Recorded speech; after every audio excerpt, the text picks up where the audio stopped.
same games. And speaking of that 200 event, it was the Olympic trials where he won a U.S. championship on June 23rd, 1996, Olympic Stadium in Atlanta. Let's flash back to that moment.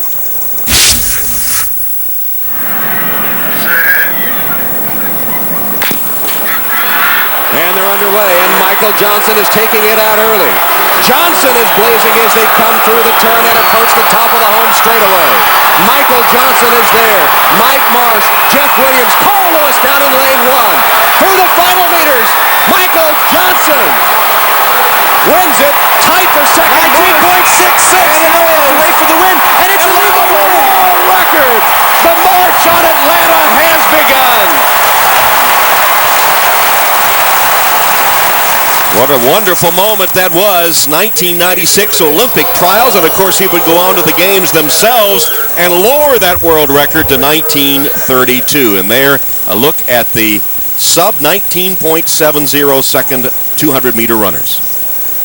Unbelievable, and you know you get some goosebumps when you see that flashback. Yeah, when he lowered that record, a certain guy was in the race way back there. I remember that 19.32 race really well. Otto was third, if I recall, in that taking the bronze medal in the Atlanta Olympics behind that world record performance by Micheal Johnson. Now the runners are gathering themselves, and of course, if you just joined us, one of the favorites is not in the race. Xavier Carter, injured earlier in the semifinals. A tremendous and disastrous mishap where Xavier Carter on the left of your screen crashing to the track, grabbing that right leg. He had a knee injury earlier in the season. An MRI proved that the knee was okay, but apparently there were problems again. Xavier Carter had another MRI today. We don't know the results of that, but most importantly, his world championship team dream was dashed.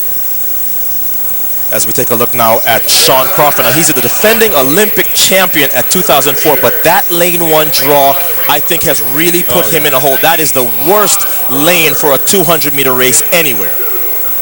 Lane 2, Jordan Bodden, who was last year's runner-up. In lane 3, Jeremy Warner.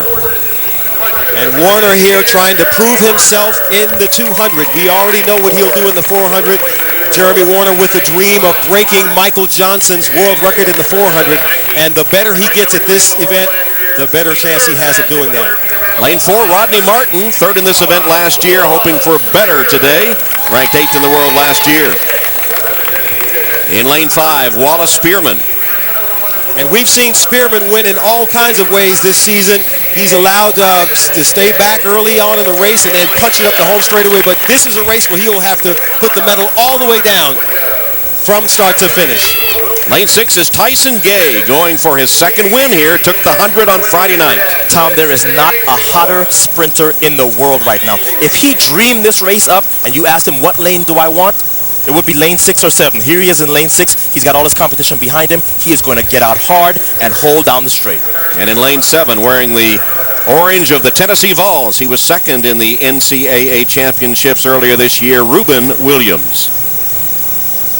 And that's the field for the 200 meters. Looking for lane 6, Tyson Gay from Lafayette High School, Lexington, Kentucky. And the University of Arkansas. I'm going to tell you, I think that there's some real drama here with Wallace Spearman on the right there in the yellow and Tyson Gay on the left. You know, Wallace Spearman does not have a great turn, and we know that, right? His forte is when he gets to the straightaway, then he drops that speed on everybody. But the pressure's going to be on him because Tyson Gay is going to get out, right? But remember too, Lewis, Wallace Spearman has a history of running down Tyson Gay in the straight. Let's see what happens here. Can't forget about Warner in 3.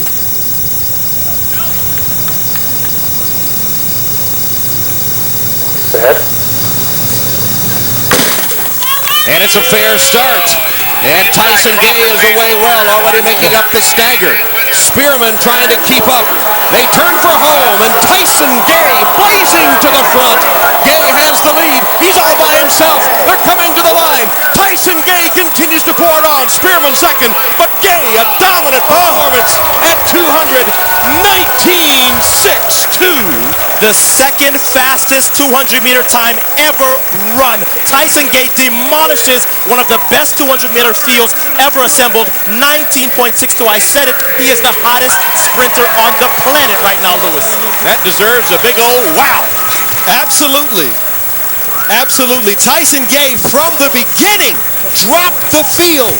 Imagine Wallace Spearman seeing that and not being able to physically react to what Tyson Gay was doing. That's like your worst nightmare. The guy who I'm trying to catch is pulling away from me, and he's not coming back. Reminds me of Atlanta 1996 with Micheal Johnson. Well, Spearman and Gay, the former Arkansas Razorback teammates. Micheal Johnson witnessed a big effort there into a slight headwind at that.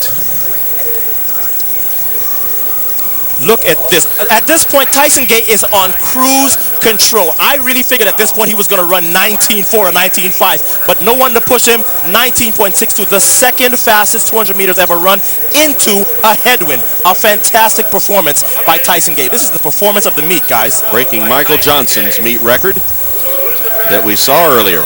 And to close the story on Jeremy Warner, he was back there fighting his way up the straightaway, but it's all about Tyson Gay being the most dominant sprinter in the world. And the most dominant in the world is next to Bob Newmeyer. All right, and we have all three of this powerful men's team. Tyson, first you.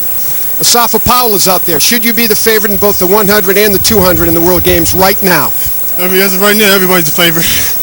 I don't count nobody else. I'm just still trying to work hard and stay focused. The way you're running, devastating fields in both the 100 and the 200. I mean, you've got to be optimistic going into Osaka, don't you? I mean, I'm confident.